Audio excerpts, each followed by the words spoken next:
guy who does the detective work nobody else wants to do. A guy who wears hats and walks around in a black and white world.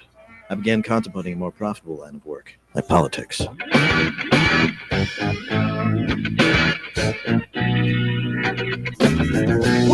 the show you want to know. It's time to talk to you. All right, folks.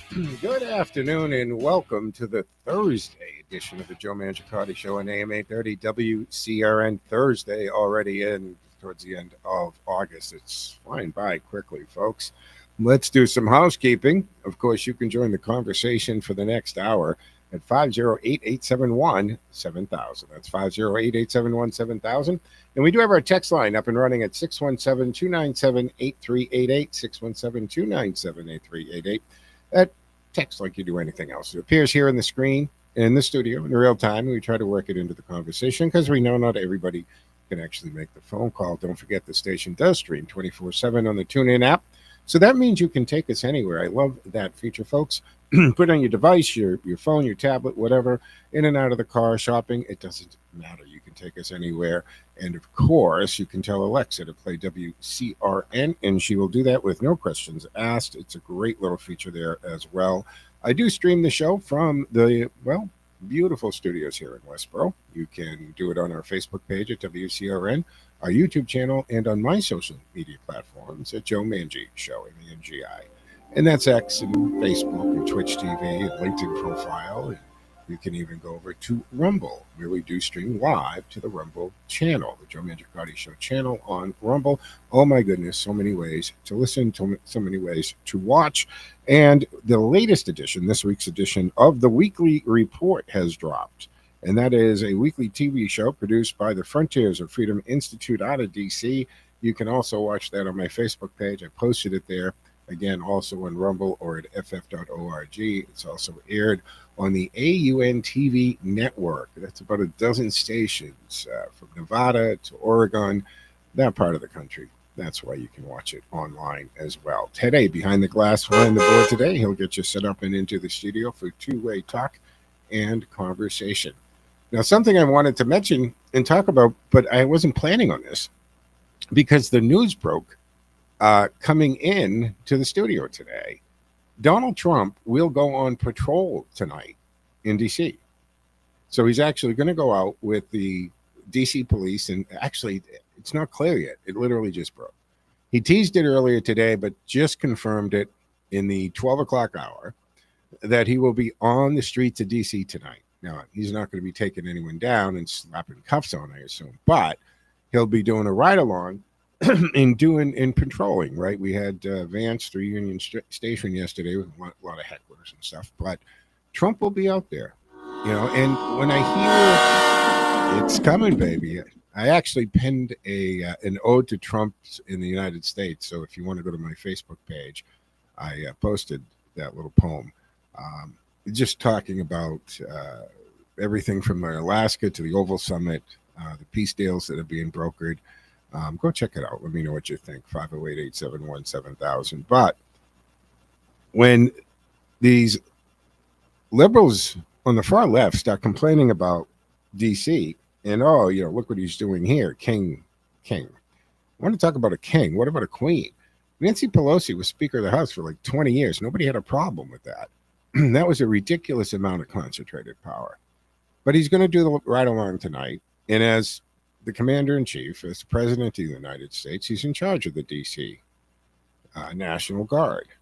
And this in Congress has it. Everybody, you can't compare this to any other city, folks, because only Washington, D.C. is federal ground. And then you had the home rule in 1973 that came in. But the point of it is the founding fathers, and this goes back to when there was a little rile up about the Continental Congress and in Philadelphia, the locals weren't doing much to ensure the safety of the founding fathers. So when they created Washington, D.C. as the seat of power, they realized it can't really be part of a state. It needs to be a district onto its own. And then in 73, with the Home Rule Act, they allowed DC to have a mayor and kind of perform as a city not in a state. But make no mistake about it, Washington, D.C. is under the power and authority of the Congress of the United States and the President of the United States. All right.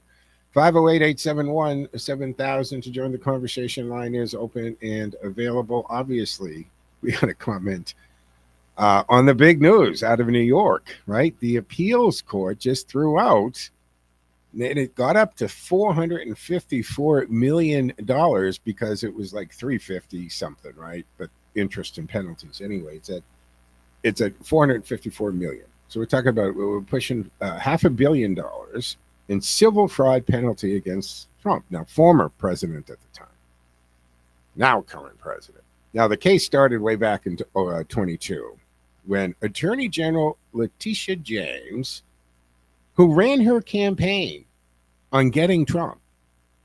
I mean, I don't remember any other political campaign like this in as long as I can remember and be alive, that somebody ran saying, I don't know what I'll get this person on, but I'll get them. We'll just keep charging them till we find a crime. Show me the person, and I'll get the crime. And she got elected on this. That in itself, she should have been disqualified from being elected and holding office, because she ran on the platform to be vindictive and get somebody.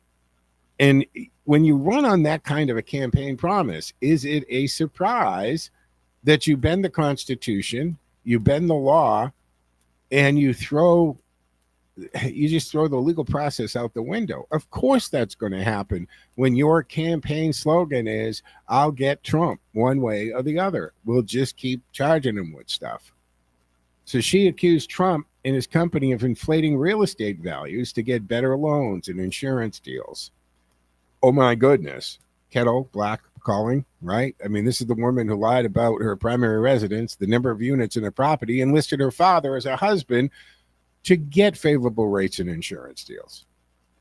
Right? Again, whatever they seem to accuse you of, I mean, maybe that's how she got the idea. Maybe I'll charge him what I'm doing. I'll charge him, right? What they do is usually, what they accuse you of is usually what they're doing, Ted. Back in the day, we called that projection. And it takes one to know one. Absolutely. Absolutely crazy. Okay, that's it. And this sent other billionaire real estate developers into a panic, of course, to the point that Governor Hochul had to go on TV and say, no, we're not going to do this to anyone else, just Trump. Don't worry about it. We like you guys because we like your politics so far. So a lower court hit him with this massive financial penalty and even banned him from running companies in New York for 3 years, which I think is crazy. But the appeals court said, hey, that penalty was just too extreme, too excessive, violating the constitutional limit on excessive fines. And there's a kicker. The case was built on consumer protection laws, folks, which are meant to protect everyday people, not settle private corporate disputes. Using them this way, it's unprecedented. It's just ridiculous. And the value, right? And the judge that put the value, I mean, $18 million on Mar-a-Lago. What is it, like 40, 50 bedrooms? It has water on both sides, right? It's this massive, it's just, my goodness, it's worth hundreds of millions of dollars at least. If Trump would sell it, I would buy that tomorrow. Not that I have $18 million laying around, but I'd get it. Talk about, I mean, that'd be the ultimate property flip, right? Just give me the contract to assign the saleability of it, and I'd make $100 million in 24 hours. That's 6 hours. 6 hours. So now the ruling raises big questions. When does enforcement become overreach? Was the punishment fair or politically motivated? What does this mean for future corporate fraud cases in New York? And one thing's for sure, the decision could change how civil fraud cases are prosecuted. And it's a rare moment where the court essentially said enough This has gone way too far. All right. 508-871-7000 to join the conversation. Let me jump to the phones real quick because Mark's waiting patiently. Mark, if we don't have time, we'll hold you over, but what say you? Have you seen Ed Markey lately? The corpse that was behind Mayor Wu the other day, that one? Oh, no, Markey. Was that Markey? No, who was that? That was Ed Markey, the ice cream man. Yeah. Did you see him behind Michelle Wu? I did. He looked like Herman Munster. I was going to say Lurch. On a crash diet. He had that pallor of Herman Munster, kind of a whitish, greenish tinge to him. And I'm going to tell you something, man. That guy has aged 4 years in the last 4 months. I don't know what's going on with him, but man, he don't look good. Yeah, he did look like a skeleton in an oversized suit. And I thought he looked more like Lurch, but I get the Herman Munster on a crash diet. He was taking the fat shot, as Trump would say. But I mean, he's what? Isn't he 79 or going to be like he's really up there? Another case. You want to know something? I'm in my 70s myself, and I know people, guys my age.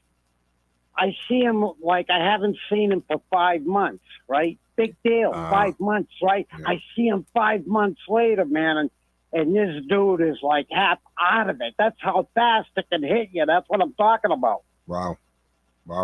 In your 70s, God bless. Mark, thank you. We're against the clock. Thank you for the call. Good point. Yes, I did see him lurching behind Mayor Wu, and I do have some notes. I want to bring up her little press conference and her stance on what's happening with sanctuary cities and that kind of thing. But we do have to take the first break here on the Thursday edition of the Joe Mangiacotti Show on AM 830 WCRN.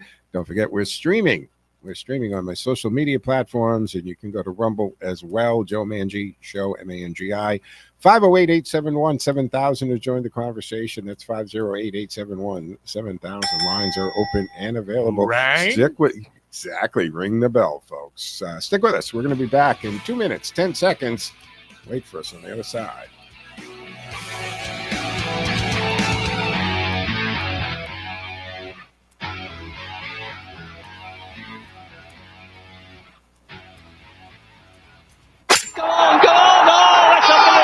Hi, folks. This is Mike Stacey, head professional at Norton Country Club, welcoming you to the start of the 2025 golf season. Norton Country Club is a championship 18-hole golf course located just minutes off of 485. The course came through the winter grade, and we're open for daily fee, as well as having membership opportunities and outings available. Our clubhouse is a great venue for your wedding or group gathering needs. If you're interested, call 508-285-2400, extension 1 for events, or 103 for golf, as well as nortoncountryclub.com. Hope to see you out there. When it's time to move, don't just move, Mighty Move. At Mighty Movers, they have been helping families relocate safely and affordably since 2017.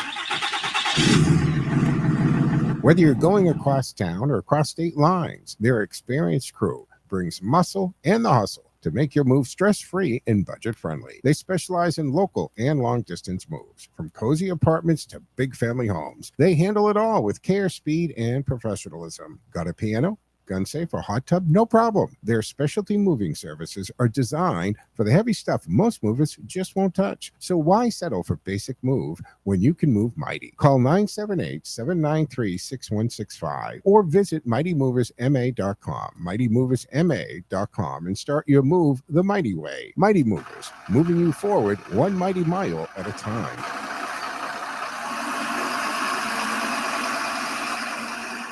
Dr. Satya Mitra has journeyed from a childhood of poverty and homelessness to a successful career as a financial advisor, motivational speaker, and community leader. Now inspired by his guru, he uses his experiences to positively affect the lives of underprivileged people. We strive to house our blindness, poverty, homelessness, female empowerment, and good citizenship initiatives within the Joy Guru Humanitarian Center. If you wish to contribute or know of deserving persons or initiatives that could use our assistance, please contact us at 508-641-8441.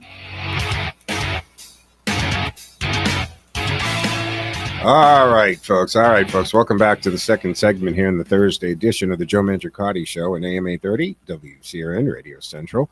508-871-7000 to join the conversation. And don't forget, we're streaming if you'd like to watch us from the palatial, but not overly ostentatious studios in Westboro, WCRN broadcast studios.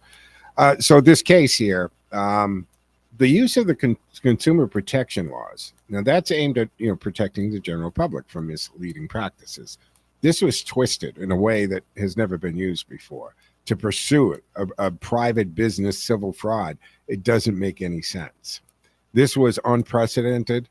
It was a stretch, never intended for corporate finance disputes. And the fact that the valuation was so far off, $18 million, not to mention the fact, nobody got defrauded or screwed here, right?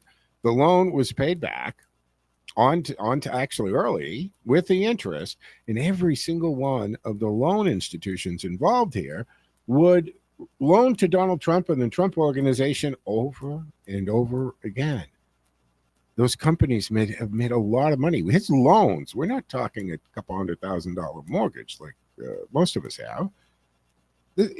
They're millions of dollars. They're buying a skyscraper or a golf course, hundreds of millions of dollars, Ted. There was no complainant. None. There was that no was the company exactly damaged. Who was the victim? Literally no victim here. We're back to I will get Trump. And she bragged about putting chains on, was it 451 or whatever the address is, a Trump Tower.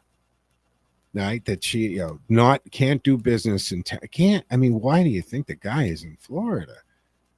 But the entire New York landscape is a result of Trump's development. The iconic buildings, the things that he's done. This is just crazy, guys. Absolutely crazy. So this highlights limits of using consumer protection status for complex financial disputes. It wasn't meant for that. Sets precedents for challenging overly broad application of civil fraud suits. And I don't think anybody in the left, including these jamoke judges, are stopping to realize that these decisions that they're getting to in warped thought processes, in pretzeling out the law and the legal process, sets precedences for future cases and case law. And good thing now, Miss James came out with a statement today saying, hey, we are going to appeal this. They can appeal it. And it goes to one more higher court. Now, I assume they're going to appeal it and the higher court's going to uphold it, considering how ridiculous this was, the original findings. And the numbers on that, just so that we know, it was actually the original civil fraud ruling issued by Arthur Engron, who had donated to Democrat. I mean, he recused himself in day one. He shouldn't have ever been sitting there. How he got appointed that case is also a mystery. But that original civil fraud ruling was for $354.8 million. And if you got the original plus the interest, it's now to $454 million. Plus 3-year ban from serving as an officer or director in the New York corporations. So I hope that, and I hope Trump keeps going and overturning and winning all this stuff. It has to, but there also has to be consequences for the people who did this, right? I hope that people, whoever the authority is, to look into Letitia James for prosecutorial misconduct. She's on tons of video saying that I will get Trump and I will charge him and I'm going to put him in prison and put him in jail. And did I remember Comey talking about, they can just put a double wide trailer in the corner of the courtyard or the yard, and they can put a president in prison. And this is absolutely nuts, folks. Okay. So there's a rare example of the court reining in state overreach, and that's an understatement. All right. 508-871-7000 to join the conversation. So obviously, I got to talk about something else. This Loudoun County, Virginia. What is wrong with this county? Now, my colleague at Frontiers of Freedom Institute, George Landereth, and actually Dr. Larry, who's been on the show, and you see them on the weekly report with me. They live in that area. Dr. Larry has a horse farm not far from Loudoun County, and George is near there as well. And I asked him, what the hell is wrong with you people? What's going on there? Because again, and remember we had the transgender male who went into the female in high school, and he raped a girl in the girl's bathroom in high school. And the superintendent just changed the schools for him. And that was the one that the father showed up because the superintendent was brushing him off. And so he finally showed up at the school committee meeting. And the guy had him arrested, not just thrown up, but arrested by the deputies. And then the story all broke out, what happened. So now 2 teenage boys from Stonebridge High School have been suspended for 10 days after questioning a transgender student's presence in the boys' locker room. Now, to clarify this, because I know I get texts sometimes and people say, I don't understand the transgender, male, female.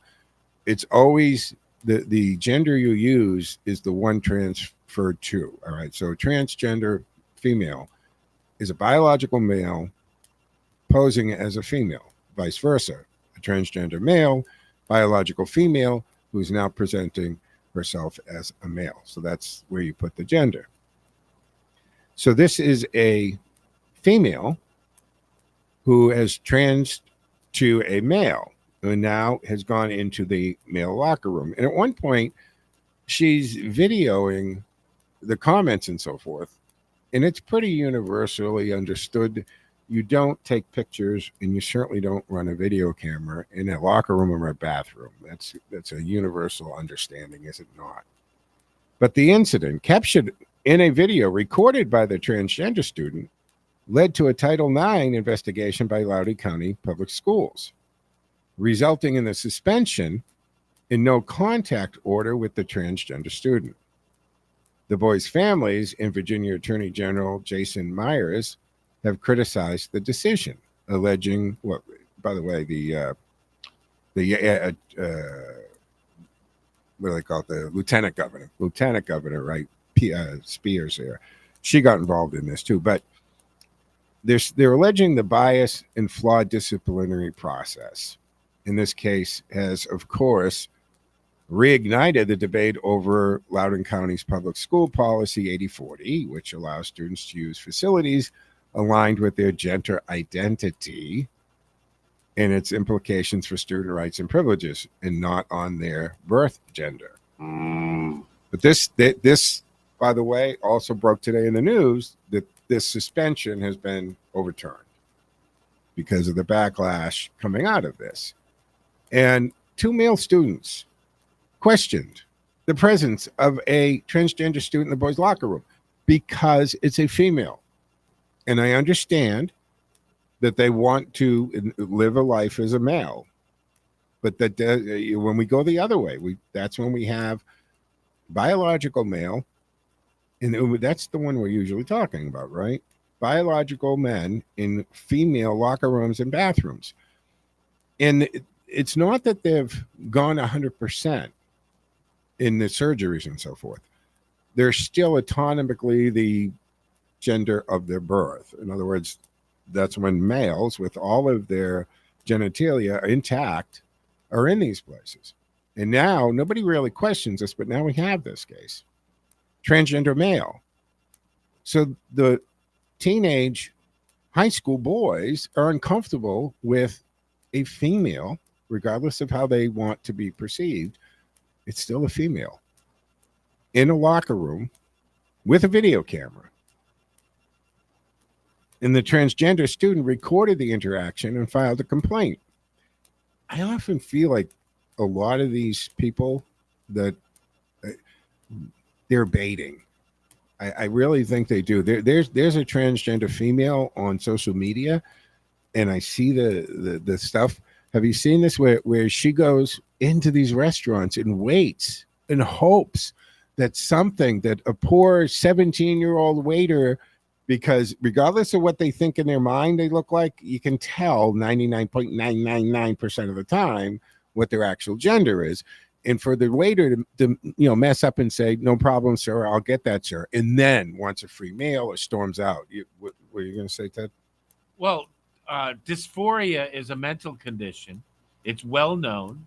And one of the, I guess, I would say, one of the side effects is a need for attention and a need to be identified and a need to be called upon. Dysphoria. Look it up. And that's the other part of this transgender argument is it is a dysphoria. And when it's convenient in their arguments, it's a mental illness, or it's a mental condition, I should say. But when it's not, they don't want you to treat it that way. So again, you have to have consistency in the argument on this. But the school determined the boys were responsible for sexual harassment and sex-based discrimination, resulting in the 10-day suspension and no contact order. The boys. But it's a female in the boys' locker room. So who has crossed the line? I don't think it's the boys. They're where they're supposed to be, with, one would argue, a reasonable expectation of not having a female. And I know, and I get the texts and the messages, and people call me a cis male like it's an insult, where it's just a fact. Look, regardless of, I understand transgender, and I understand you feel you're born in the wrong body, but it doesn't change what you were born as. And to the core DNA of who you are and what you are doesn't change. And you can't expect to project that onto other people and say you have to speak and use the words I want you to use. And regardless of what your eyes tell you and your brain tells you and your common sense tells you. And I'm okay with that. If somebody presents to me as a transgender male, I'm fine, or a transgender female, I'm fine addressing them with the pronouns they'd like in the name and not use their dead name. But it doesn't change who you are. So all the rules and norms that we've had forever should not have to change. But we have to take our mid-show break here on the Thursday edition of the Joe Mangiacotti Show on AM 830 WCRN, 508-871-7000. Back in 2 and 10, folks. Stick with us.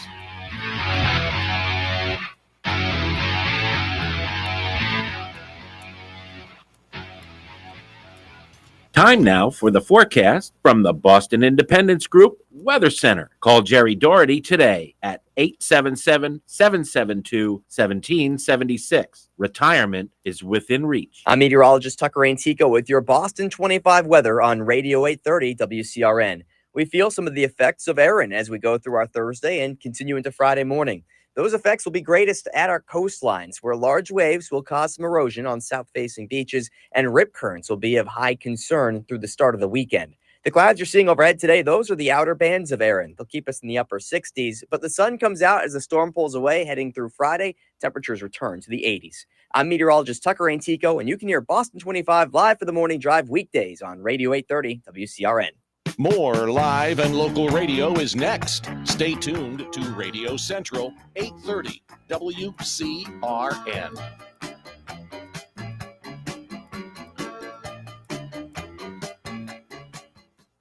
Looking for a fuel and food stop that truly stands out? Experience the Yatco difference. At Yatco, we're dedicated to bringing you the best customer service, the highest quality products, and a commitment to making your life on the go easier. Yatco has 15 convenient locations across central Massachusetts, and now our newest spot at 75 Quonsigamut Ave in Worcester. Yatco, where every stop keeps you going. Did you know your business loses $1,685 per employee each year? Poor health doesn't just mean sick days. It drains energy, lowers productivity, and impacts your bottom line. I'm Kelly Hamilton, certified holistic nutritionist, ICU nurse, and owner of A Better Path to Wellness. I help businesses create healthier workplaces so employees thrive and companies save money. Let's optimize the wellness and productivity of your team. Call 774-253-4934 today.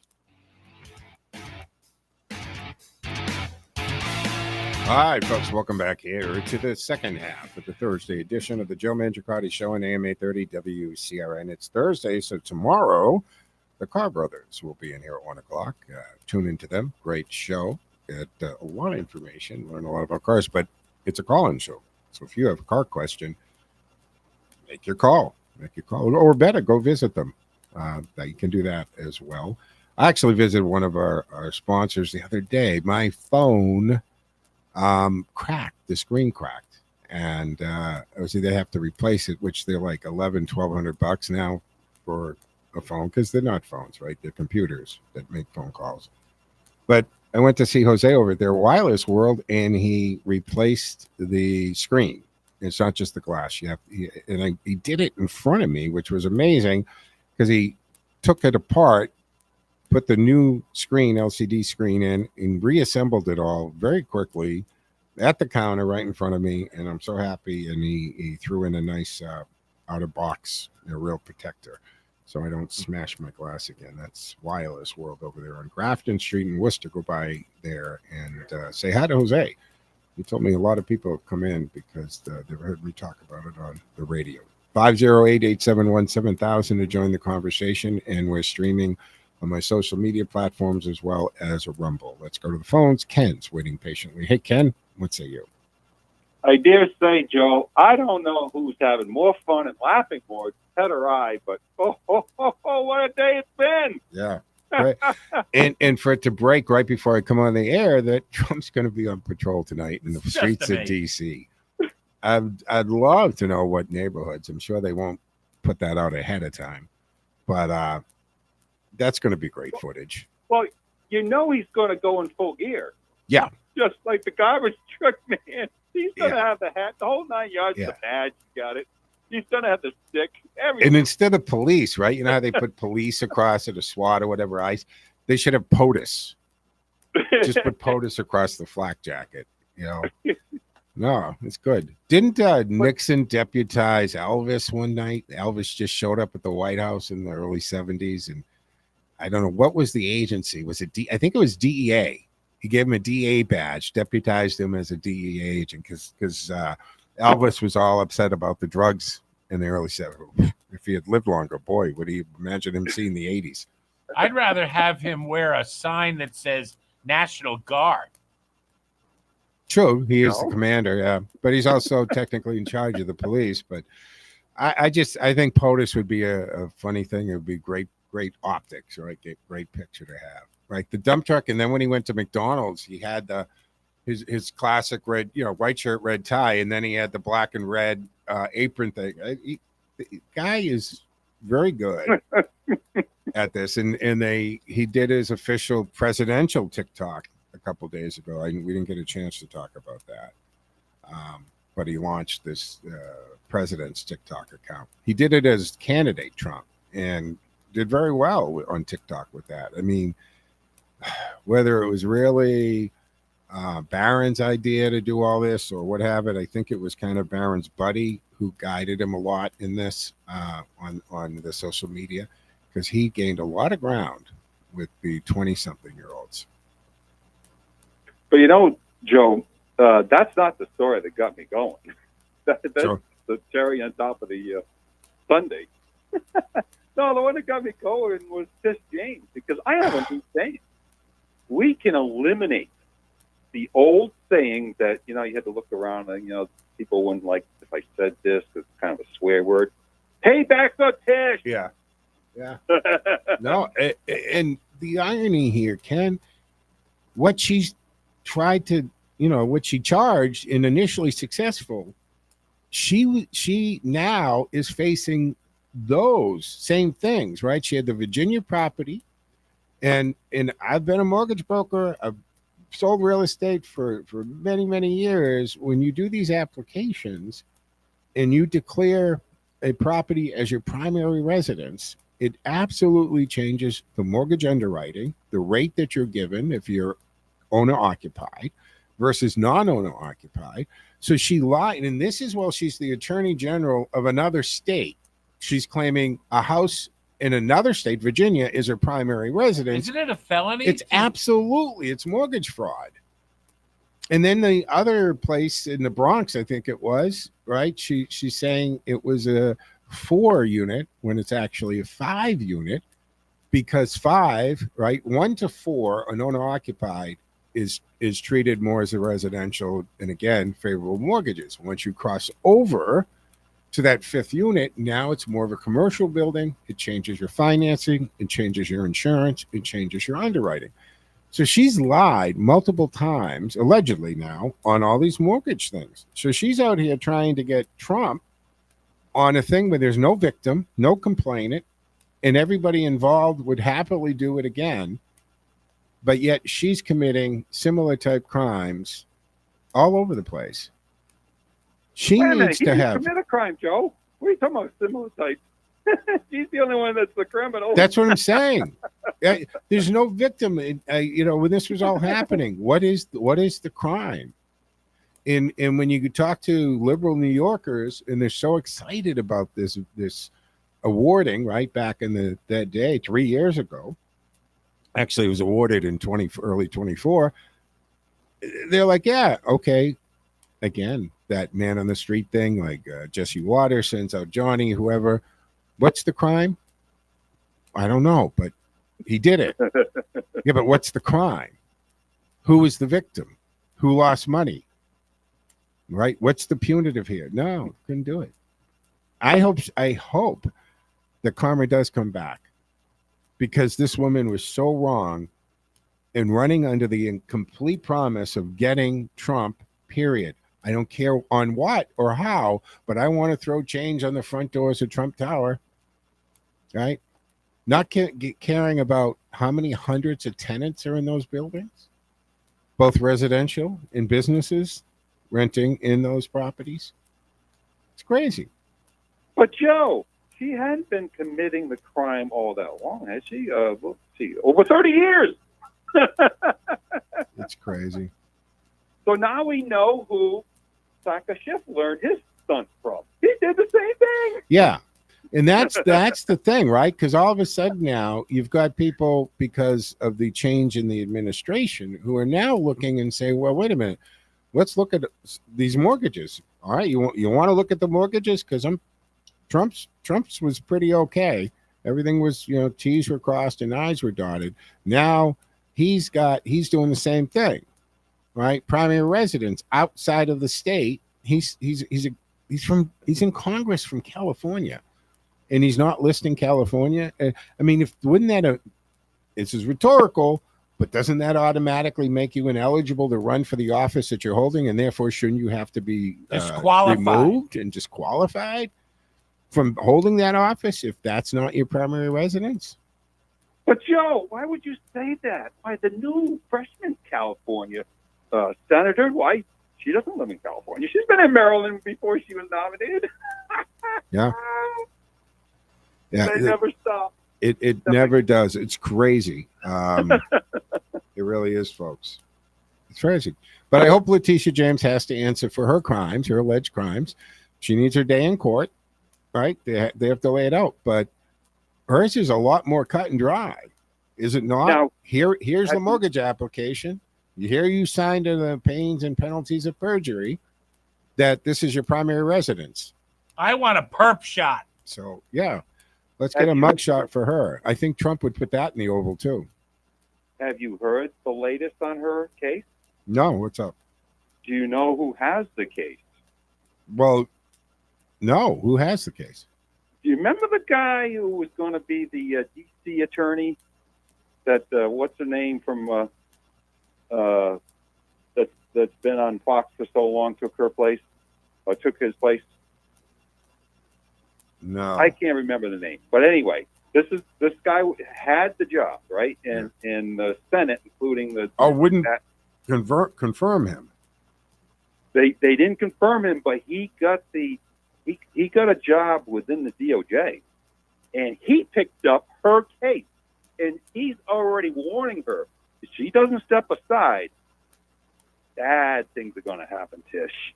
You better step aside. All right, so he's saying to her, resign as Attorney General, and we won't pursue this. You do. We'll lighten it a little bit, but boy, we're going to come full bore if you don't. I think on principle, they should come full bore because she ran on such a disgusting platform. As I will get somebody, you elect me and empower me with all, and that's a lot of power for the Attorney General of a state. Now you might do nothing with it or do bad things, not good things, or be effective like Kamala was ineffective. But and she bragged about sending the meanest, toughest investigators from the AG's office to go after parents, right, of truant kids. But that's a whole nother show. Point is, people empowered her, and for her to promise to, if you give me this power, I'm going to abuse it. I mean, she ran on the platform, I will abuse the power that you give me by trying to prosecute somebody where there's no crime, no complainant, but I will just go find something on them. Doesn't that scare you if that can happen? Because if it can happen to a billionaire with a former president and the clout that he has, what chance do you have if somebody like her decides to go after you or me? Trump's got attorneys on staff. He's absolutely. I would like to have what he spends a year in attorneys. I could retire all over again. You and I would be going to jail. It would be nuts. So if they can do that to him, doesn't it scare you that the government has that much power and corruption? I look at it this way, Joe. She needs to be going on Amazon, looking up something in orange, because she's got a distinct size, large and wide. Yeah. Well, it wouldn't be the first time they showed two jumpsuits together. But we want that purpose. Done following her. All right, Ken. A final thought? No, I'm just laughing and loving it every day. All right. Thanks. I got a thought. Thanks. Yeah. I think that Tish and Schiff should get together and put on a jailhouse rock show. There you go. Yeah. Or maybe one of those classes at the Ramada Inn on a Thursday night at 7 about real estate and financing, creative financing of real estate seminar. Lie your way through a 1033 application or something. All right, Ken, thanks for the call. Appreciate it. What was that, Ted?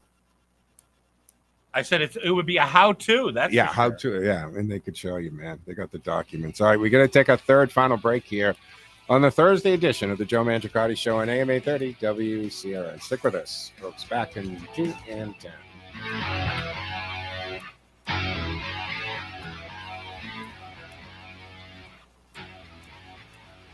This is Jerry Doherty, host of Making Money Last, right here on WCRN. Like all business owners, I'm interested in why people choose to work with Boston Independence Group. So I asked my clients. The most common response, Jerry does not try to be all things to all people. Boston Independence Group is specialized, focused solely on retirement planning. My customers enjoy the difference. We do one thing, and we do it exceptionally well. Help other people live better in retirement. That's it. If you're ready to retire or making plans to retire, we can do for you what we've done for hundreds of other retirees throughout New England.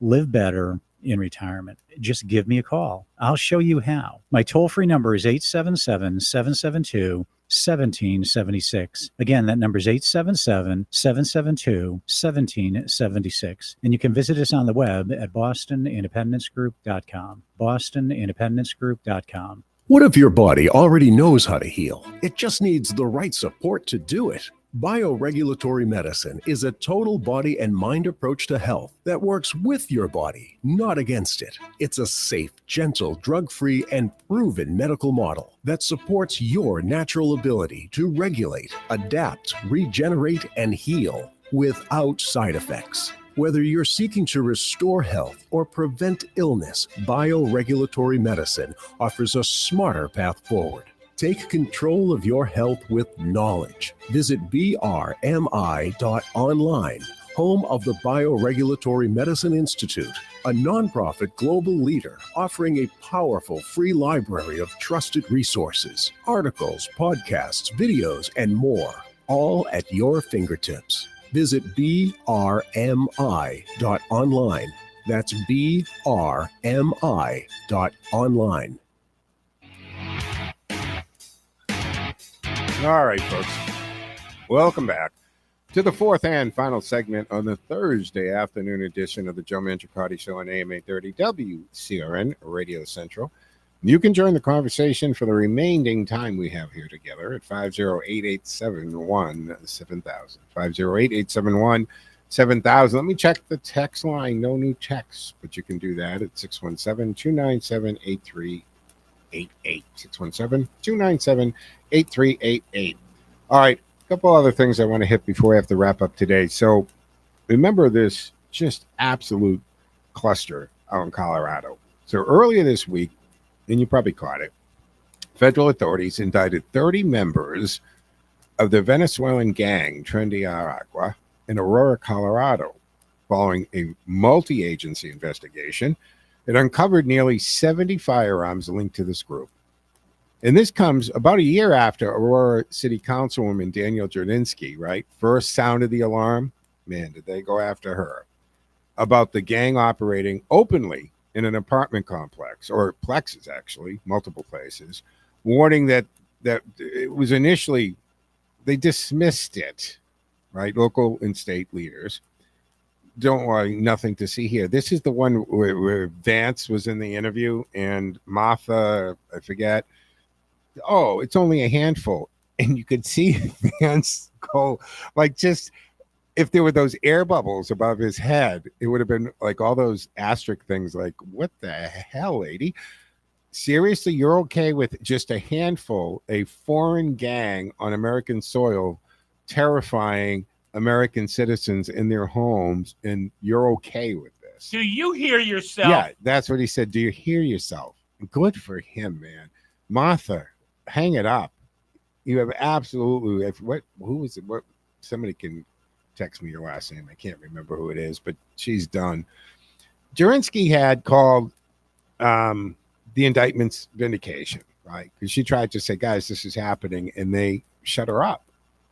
But also expressed the frustration, this is her, right, that in sadness that the politics delayed action on these very serious public safety threats. So she's okay. I'm glad I'm vindicated here. I'm glad finally, it took the feds and multiple agencies to come in and arrest these people and all that. But for a year, the people of Colorado refused to acknowledge this was going on. And we saw that video went viral. And they were bad hombres in that group. And so this was in August of 24 when Jerninsky raised the concerns about the activities. And these were Venezuelan prison gangs. Now, how they got out of prison or whether they were released from Venezuela and they got into America illegally, but they were tormenting. And then remember the couple that the same gang kidnapped and had in another unit somewhere near there, and they tortured them, but I think that had something, they were also, that was a gang-related thing. But there they were, pulling fingernails out and torturing these people in an empty unit in the complex. Now, despite her pointing to this in her warnings, the local authorities, including Democratic Governor Jared Polis, dismissed her claims as imagination. I mean, that's almost as good as it's only a handful. Or when you're told mostly peaceful protests. Well, the world's on fire behind the reporter. So in this August, U.S. Attorney for that district in Colorado announced 30 individuals associated with TDA, and that followed the investigation. And that investigation actually began after that video footage from the Aurora apartment complex surfaced. And the Bureau of Alcohol, Tobacco, Firearms, ATF, seized nearly 70 firearms, all linked to the gang, and they were turned up all during the investigation. Crazy. Now, Jerninsky, as I said, mixed emotions, vindication, sadness. She said the vindication continues to come, but it's a sad situation because you had people put politics over people's lives, over their safety. She criticized the leaders who prioritized the party interest over public safety. She accused Democratic officials, including Representative Jason Crow, Governor Polis, of undermining her efforts to expose the gang's activities. She claimed that her warnings were ignored or dismissed due to political considerations. Again, seems the Democrats only do something not because it's right, but when either the polls tell them that they've got to do something on this or for some political reason. And I look at Trump and a lot of the leaders in the MAGA movement who seem to do what they feel is right and what is usually right, despite the personal cost and political cost that it comes at. Link it to the opening story. Either one. That Washington's under federal control now, or that Trump's the judgment's been overturned by the appeals court. But examine how the media coverage, or lack of it, can influence public perception and political accountability here, especially in cases involving such dangerous criminal organizations. And what about the debate on foreign criminal gangs operating within the U.S. communities? This is why we need secure borders. We're not a country that doesn't want migrants. We are a country of migrants. What we can't have is unvetted entry.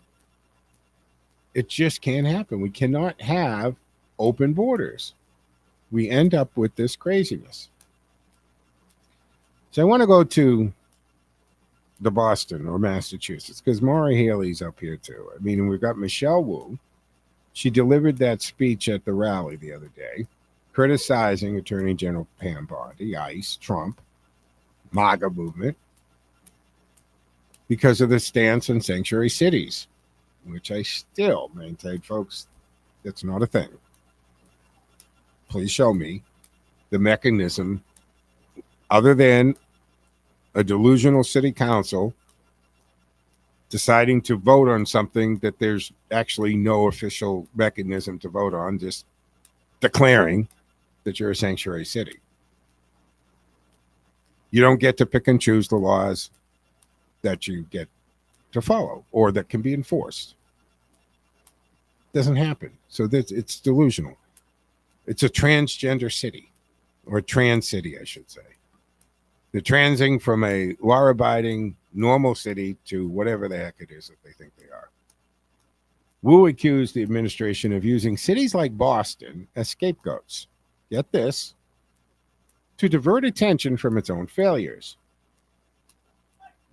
Exactly. What failures? We just racked up a laundry list. Control yourself there, Teddy. A laundry list of success. I just couldn't resist. Well, but I'm okay with that.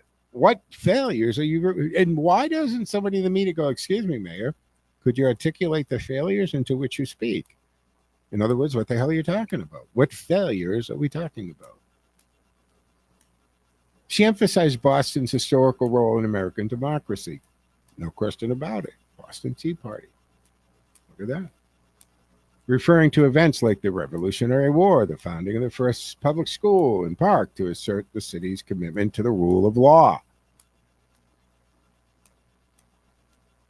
Not just in practice, but there's, in spirit, you should be doing this too, the law. Her remarks have sparked controversy, certainly for me, especially given recent reports highlighting violent crimes committed by individuals protected under Boston's self-declared sanctuary city policies. Have you seen some of the people? Remember a couple months ago, what did they call it? I'm forgetting the name that they called it, Operation something, where ICE and federal agents were in Massachusetts, and they rounded up a bunch in Boston, New Bedford, all over. And look at the list of the charges. indecent exposure, rape of a minor, exploiting minors, sexual exploitation, drug trafficking, gang membership, weapons charges, the guy who raped his own daughter in the Marlboro Hotel, on and on and on, folks. Absolutely horrific charges in these cases. All happening in Massachusetts and a lot of them in Boston. And she wants to protect them. She asserted that Boston adheres to the law. Okay. How about you let the law and all the agencies do their job, and you let the Boston police officers, and I can't believe anyone in the Boston PD who's okay with a lot of this.